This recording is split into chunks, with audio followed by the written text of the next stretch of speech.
Shut up and sit down. Shut up and sit down.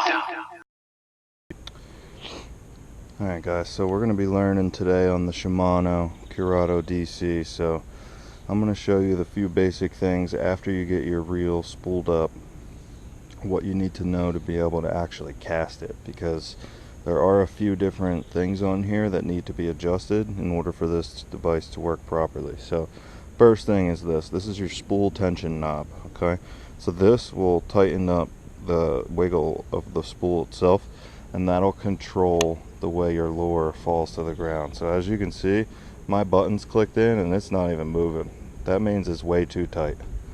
So we can loosen this just a little bit at a time. And I actually like to wiggle my rod a little. See, right there, perfect. You see how it fell right to the ground? And actually, if you look at my reel, no backlash. Okay, so that was the perfect example right there. So I'm going to tighten that back up, and then we're going to do this again, but we're going to make it too loose this time.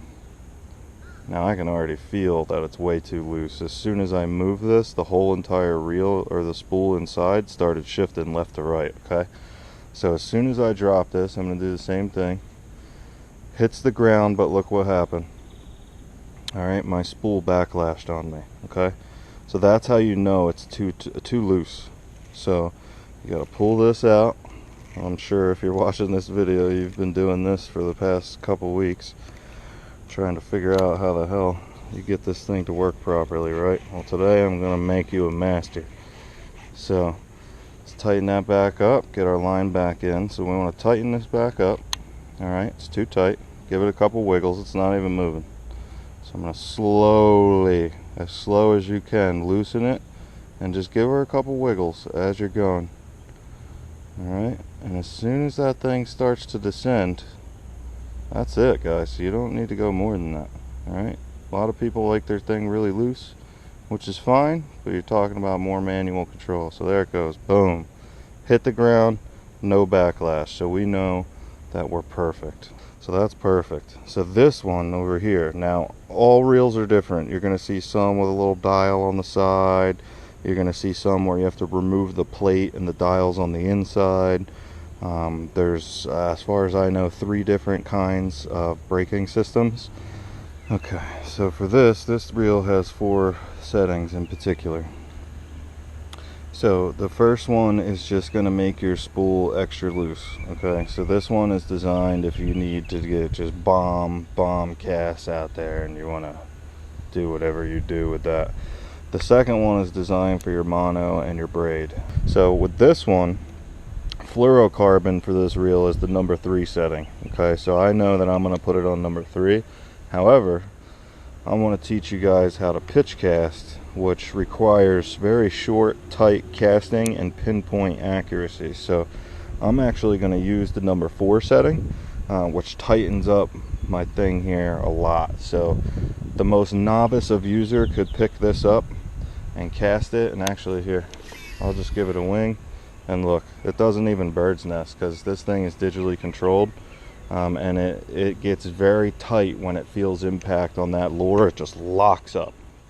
I'm going to put it on number 4, and I'm going to show you guys the most important thing when using a bait caster, okay? And that is, and say it with me, keep your thumb on the spool. Say it again, keep your thumb on the spool. This is the only thing that matters, okay?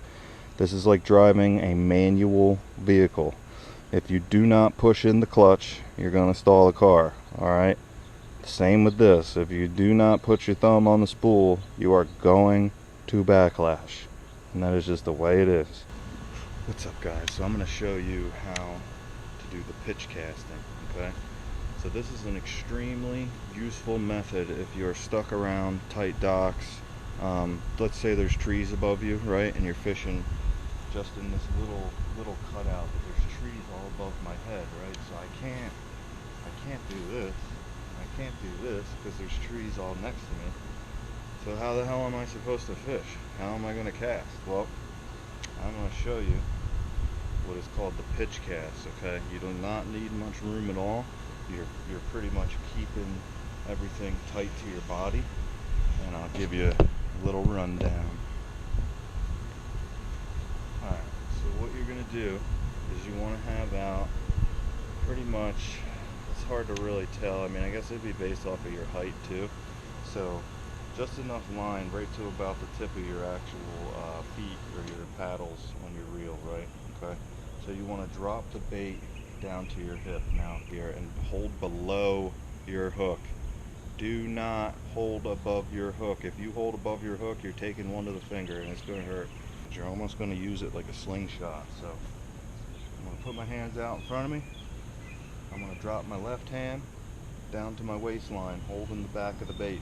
Okay, this is very important. Hold the back of the bait. I'm going to engage my spool. Now, the butt of the rod is up against my forearm here. You see that? Now it's tucked. Alright, now that needs to stay that way. That is important.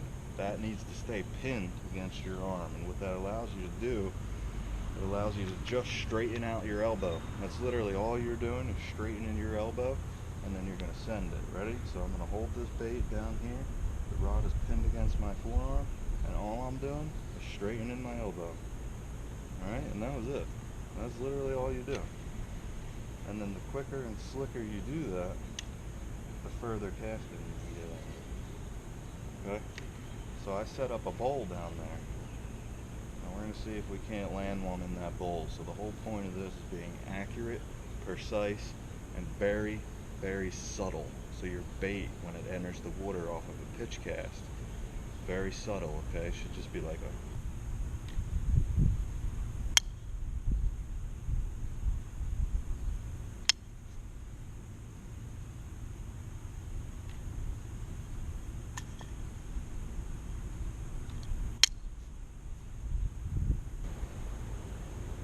Boom, we're in the bowl.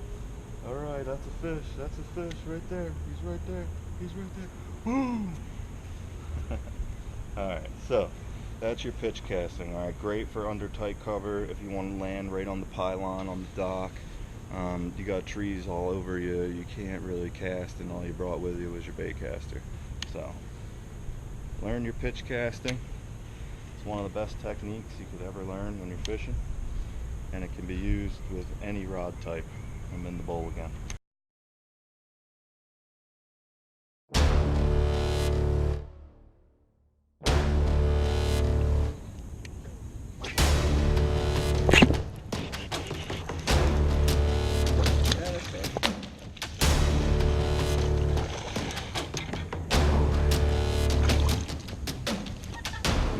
That's a good one. Right in the boat.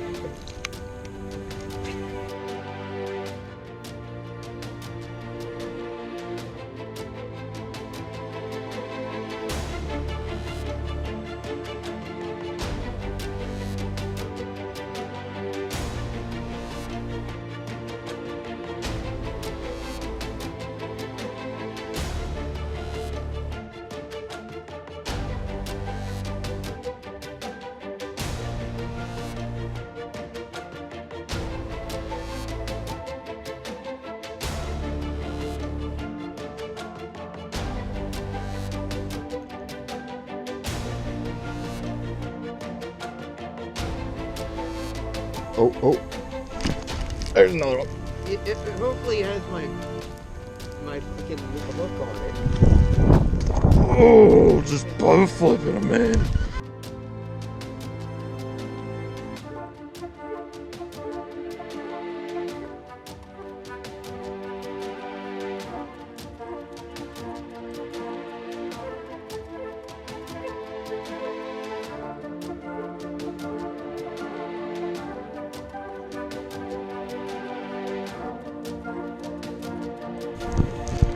There's another one. Oh, baby, man, this swim jig is killer, dude. This red, I'm telling you, it's the red. I'm so glad I bought this one. I can't even count how many fish I've caught. That's log 13. Man, but I was quick about it, wasn't I? As soon as my rod loaded up, I had it. Well,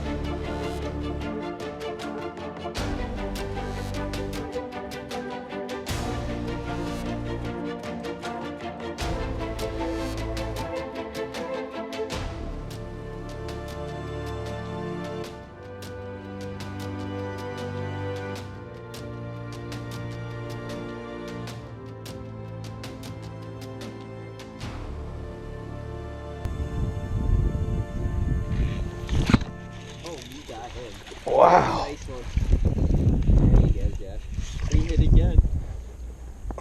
It came out of those pads. Ripped it up. Look at that, bottom jawed him.